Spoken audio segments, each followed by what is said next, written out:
اللہ ताला फरमाते हैं कि जब नूह अलैहिस्सलाम ने हमें मदद के लिए पुकारा तो फिर हमने उसकी मदद की और उसे एक बड़ी कश्ती बनाने की वही की। लेकिन नूह अलैहिस्सलाम नहीं जानते थे कि वो इतनी बड़ी कश्ती कैसे बनाए और न ही वो बढ़ई थे कि इस काम से वाकिफ होते। इसलिए अल्लाह ताला ने उनकी तरफ ये वही की कि हमारी आंखों के सामने और हमारी वही के मुताबिक एक कश्ती तैयार करो।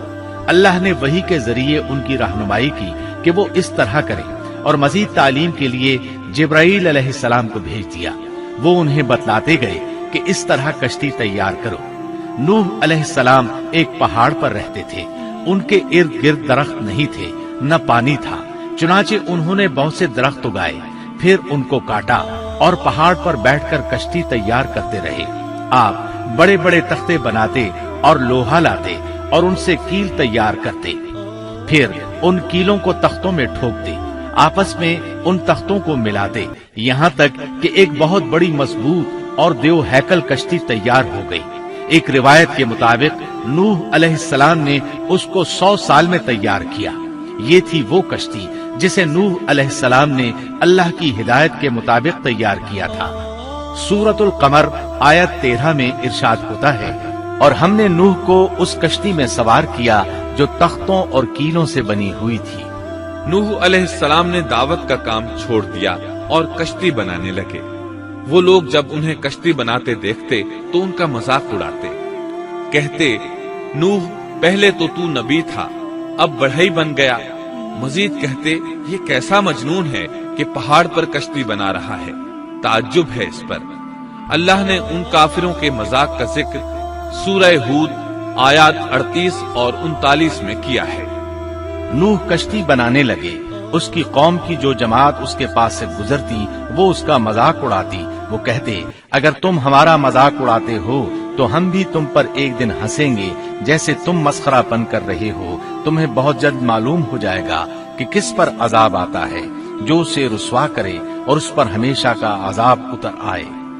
इस कश्ती का हुलिया इब्ने अब्बास रजी अल्लाह अन्हुमा से एक रिवायत में यूं आया है। वो बयान करते हैं कि नूह अलैहिस्सलाम ने पहाड़ पर एक कश्ती तैयार की और उसे तारकोल से लथपथ किया। उसी वक्त से तारकोल का ज़ुहूर हुआ। इस कश्ती का तूल 300 गज, ऊंचाई 30 गज और अर्ज 50 गज था। एक अंदाजे के मुताबिक इसका तूल 1 किलोमीटर से ज्यादा था और इसकी बुलंदी और गहराई के बारे में कहा गया है कि 30 हाथ थी। और ये कश्ती आम कश्तियों की तरह ऊपर से खुली हुई नहीं थी, बल्कि जिस तरह उसको नीचे से बंद किया गया था इसी तरह ऊपर से भी बंद किया गया था, ताकि ऊपर से जो बारिश बरसे वो उन्हें नुकसान न दे। और जिस तरह नीचे वाले गर्क होने से महफूज रहें उसी तरह ऊपर वाले भी महफूज रहें। गोया वो एक गेंद की मानंद थी। इसमें अलग अलग 3 दर्जे बनाए गए थे। हर दर्जे में एक दरवाजा था और ये 3 दरवाजे इस तरह थे कि हर दरवाजे के ऊपर एक दरवाजा था। ये इस कश्ती का हुलिया था, जिसके रावी इब्ने अब्बास रजी अल्लाह अन्हुमा है। ये कश्ती आज भी मौजूद है। अल्लाह ताला ने इस कश्ती को बतौर इबरत और निशानी के बाकी रखा है, जैसा कि अल्लाह ताला फरमाते हैं, और बेशक हमने इस वाक़े को निशानी बनाकर बाकी रखा, बस है कोई नसीहत हासिल करने वाला। इस सदी में उलमा के एक गिरोह ने इस कश्ती को तुर्की के एक पहाड़ पर पा लिया है। अब वो 2 टुकड़ों में तकसीम हो चुकी है। इसका हुलिया वही था जो बयान हुआ। अल्लाह का फरमान सच्चा साबित हो गया कि हमने इसको निशानी बनाकर बाकी रखा है। इसके बाद तूफान आया। अल्लाह ताला ने नूह अलैहिस्सलाम को इस तूफान के ज़ुहूर की एक निशानी और अलामत बतलाई थी। नूह अलैहिस्सलाम के घर में एक तनूर था। अल्लाह ने फरमाया, जब ये तनूर जोश मारने लगे और पानी उससे उबलने लगे तो समझ लेना अल्लाह का वादा आ गया। चुनाचे उस वक्त मोमिनों को और अपने आहलो अयाल को और जमीन पर बसने वाले तमाम जानवरों का जोड़ा जोड़ा इस कश्ती में सवार कर लेना। तनूर से क्या मुराद है, इसके मुताल्लिक मुफस्सिरीन में इख्तिलाफ है। बाज कहते हैं कि इससे मुराद एक चश्मा है जो जमीन से निकलता है, लेकिन राजे रिवायात के मुताबिक इससे मुराद मारूफ तनूर है जिसमें आग जलाकर रोटियां पकाई जाती हैं। ये तनूर नूह अलैहिस्सलाम के घर में था اور اسی کو اللہ نے طوفان کے آنے کی علامت بتایا اور فرمایا کہ جب یہ پھوٹ پڑے اس وقت ہر چیز کا جوڑا جوڑا کشتی پر سوار کر لینا۔ اللہ تعالیٰ سورہ ہود آیت 40 میں فرماتے ہیں، یہاں تک کہ جب ہمارا حکم آ پہنچا اور تنور ابلنے لگا، ہم نے کہا اس کشتی میں ہر قسم کے جوڑے دوہرے سوار کر لے اور اپنے گھر کے لوگوں کو بھی سوائے ان کے جن پر پہلے سے بات پڑ چکی ہے، اور سب ایمان والوں کو بھی۔ اس کے ساتھ ایمان لانے والے بہت ہی کم تھے۔ کشتی میں سوار ہونے والوں کی تعداد 80 بتائی جاتی ہے۔ چنانچہ جب تنور جوش مارنے لگا تو نوح علیہ السلام کشتی میں سوار ہو گئے۔ کشتی ان کی بستی میں لوگوں سے دور پہاڑ پر تھی۔ اللہ کی قدرت کہ تمام قسم کے جانور بھی کشتی کے پاس آ گئے۔ نوح علیہ السلام نے انہیں بھی سوار کر لیا۔ اللہ تعالیٰ سورۃ القمر آیات 11 اور 12 میں فرماتے ہیں، بس ہم نے آسمان کے دروازوں کو زور کی بارش سے کھول دیا اور زمین کے چشموں کو جاری کر دیا، بس اس کام پر جو پانی مقرر کیا گیا تھا خوب جمع ہو گیا۔ آسمان سے نازل ہونے والا اور زمین سے نکلنے والا پانی کتنا تھا، اس کا اندازہ اللہ ہی کو ہے۔ بہرحال اس پانی نے زمین پر رہنے والے انسان، چوپائے، حیوانات، غرض ہر چیز کو غرق کر دیا۔ اس بارے میں اللہ فرماتے ہیں، نوح نے اپنی قوم سے تنگ آ کر ہمارے حضور دعا کی، ہم تو ہیں ہی بہترین طور پر دعاؤں کے قبول کرنے والے۔ فوراً ان کی دعا قبول کر لی اور اس تکلیف اور ایذا سے انہیں بچا لیا جو انہیں کفار سے روزمرہ پہنچ رہی تھی، اور ان کی اولاد کو ہم نے باقی رہنے والی بنا دیا، یعنی انہی کی اولاد سے پھر سے دنیا آباد ہوئی، کیونکہ صرف وہی لوگ بچے تھے جو کشتی پر سوار تھے، اور ہم نے ان کا ذکر خیر پچھلوں میں باقی رکھا۔ نوح علیہ السلام پر تمام جہانوں میں سلام ہو۔ ہم نیکی کرنے والوں کو اسی طرح بدلے دیتے ہیں، وہ ہمارے ایماندار بندوں میں سے تھا، پھر ہم نے باقی سب کو غرق کر دیا۔ اللہ مزید فرماتے ہیں، جب پانی میں طغیانی آ گئی تو اس وقت ہم نے تمہیں کشتی میں چڑھا لیا تاکہ اس کو تمہارے لیے نصیحت اور یادگار بنا دیں، تاکہ یاد رکھنے والے کان اس کو یاد رکھیں۔ یعنی پانی اتنا زیادہ ہو گیا کہ اس سے تمام شہر، بستیاں، انسان اور جانور غرق ہو گئے، یہاں تک کہ پانی بلند پہاڑوں سے بھی اونچا ہو گیا، اور اتنے بلند پانی پر یہ کشتی نوح علیہ السلام اور ان کے ساتھیوں کو اپنے دامن میں سمیٹے اللہ کے حکم سے اور اس کی حفاظت میں پہاڑ کی طرح رواں دواں تھی، ورنہ اتنے طوفانی پانی میں کشتی کی حیثیت ہی کیا ہوتی ہے۔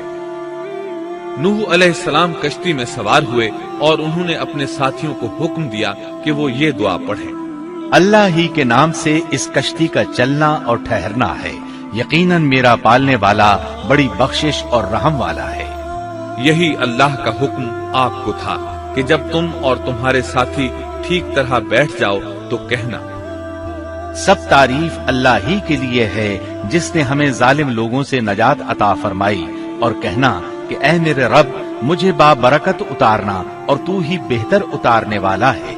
اللہ تعالیٰ نوح علیہ السلام کو نصیحت کر رہے ہیں کہ اللہ آپ کو اور آپ کے اہل کو نجات عطا فرمائیں گے۔ کشتی میں نوح علیہ السلام کے کافر بیٹے کے علاوہ تمام گھر والے سوار تھے۔ آپ کے کافر بیٹے کا نام کنعان تھا، وہ ایک طرف کھڑا تھا۔ نوح علیہ السلام نے اسے پکارا، میرے بیٹے اس کشتی میں آ جا اور کافروں کا ساتھی نہ بن، لیکن اس بدبخت نے کہا، میں ابھی کسی پہاڑ کی چوٹی پر پناہ لے لوں گا جو مجھے اس پانی سے بچائے گی۔ نوح علیہ السلام نے کہا، آج اللہ کے حکم سے کوئی بچانے والا نہیں مگر وہی جس پر اللہ رحم کرے۔ باپ اور بیٹے کے درمیان یہ گفتگو جاری تھی کہ ایک طوفانی موج نے اسے اپنی زد میں لے لیا اور اسے غرق کر دیا۔ نوح علیہ السلام سے اللہ نے وعدہ کر رکھا تھا کہ اللہ تعالیٰ اس کے اہل کو نجات عطا فرمائے گا۔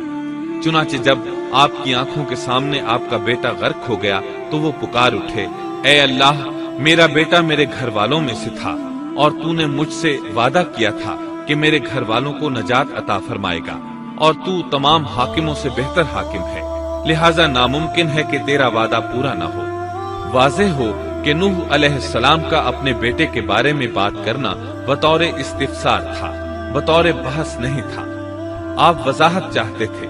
اللہ تعالیٰ نے فرمایا، اے نوح، وہ تیرے اہل سے نہیں تھا کیونکہ وہ کافر تھا۔ कुफ्र नसब को खत्म कर देता है। एक मोमिन का दूसरे मोमिन से ताल्लुक एक मुसलमान भाई के काफिर भाई से ताल्लुक से ज्यादा बड़ा है, और हकीकी अखुवत वो है जिसकी बुनियाद ईमान पर हो। कुफ्र तो नसबी ताल्लुक को काट देता है, इसलिए अल्लाह ने ये नहीं फरमाया कि वो काफिर है, बल्कि ये फरमाया कि वो तेरे अहल से नहीं है। हमारे लिए भी यही हुक्म है, किसी मोमिन का काफिर के साथ रिश्ता नहीं हो सकता। इसके साथ अल्लाह ने नूह अलैहिस्सलाम को नसीहत फरमाई कि आप हरगिज वो चीज न मांगे जिसका आपको मुतलकन इल्म ही न हो, और हम आपको नसीहत करते हैं कि जाहिलों में अपना शुमार कराने से बाज रहें। जब नूह अलैहिस्सलाम ये बात जान गए कि उनका सवाल वाकई के मुताबिक नहीं था, तो फौरन उससे रुजू कर लिया और अल्लाह ताला से उसकी रहमत और मगफिरत के तालिब हुए। इस मौके पर उन्होंने दुआ की। नूह अलैहिस्सलाम ने कहा, ऐ मेरे परवरदिगार, मैं तेरी ही पनाह चाहता हूँ इस बात से कि तुझसे वो मांगू जिसका मुझे इल्म ही न हो।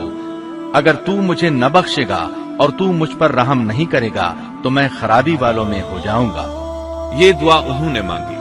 अपने बेटे के मुतालिक सवाल के अलावा नूह अलैहिस्सलाम ने अल्लाह ताला की कोई नाफरमानी नहीं की और न अपने नफ्स पर किसी नाफरमानी को शुमार किया।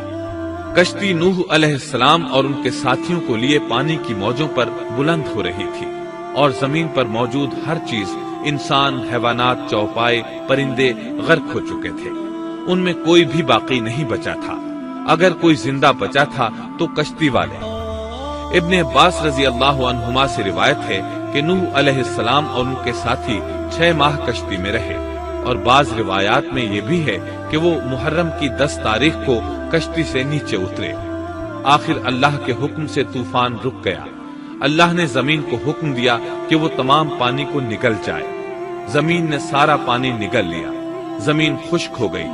अल्लाह ताला सूरह हूद आयत 44 में फरमाते हैं, और फरमा दिया गया कि ए जमीन अपने पानी को निगल जा, और ए आसमान बस कर थम जा।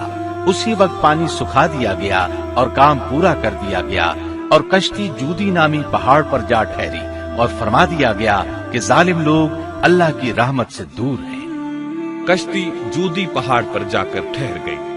अब उन्हें हुक्म हुआ कि सलामती के साथ कश्ती से उतर आए। आप पर भी बरकत नाजिल होगी और उन कौमों पर भी जो आइंदा आपकी नस्ल से पैदा होंगी, और आपकी नस्ल में से कुछ लोग ऐसे भी होंगे जिन्हें हम फायदा तो जरूर पहुंचाएंगे, फिर उन्हें हमारी तरफ से दर्दनाक अजाब पहुंचेगा। बहुत सी रिवायात में ये बात मज़कूर है कि नूह अलैहिस्सलाम एक लंबी मुद्दत यानी 6 माह कश्ती में तूफान थम जाने का इंतजार करते रहे। आपने तूफान के हालात मालूम करने के लिए एक कबूतर भेजा जो वापस आ गया। उसे पांव रखने को जगह न मिली। उसे दोबारा भेजा गया तो वो फिर वापस आ गया। चंद दिन बाद उसे फिर भेजा गया तो वो अपनी चोंच में जैतून की एक टहनी लिए हुए था। इससे नूह अलैहिस्सलाम ने मालूम कर लिया कि पानी जमीन से कुछ ही ऊंचा रह गया है और दरख्त वगैरह उग चुके हैं। कुछ दिन बाद उसे फिर भेजा गया। इस मर्तबा वो वापस लौटा तो उसके पांव खाक आलूद थे। नूह अलैहिस्सलाम ने समझ लिया कि तूफान रुक गया और जमीन खुश्क हो चुकी है। सीरत की कुतुब में ये वाकया मौजूद है। इसी की बुनियाद पर सीरत निगारों का कहना है कि कबूतर का आना सलामती की अलामत था और उसकी चोंच में जैतून की टहनी नूह अलैहिस्सलाम की बादशाहत की तरफ इशारा था। इस तरह नूह अलैहिस्सलाम जमीन पर उतर आए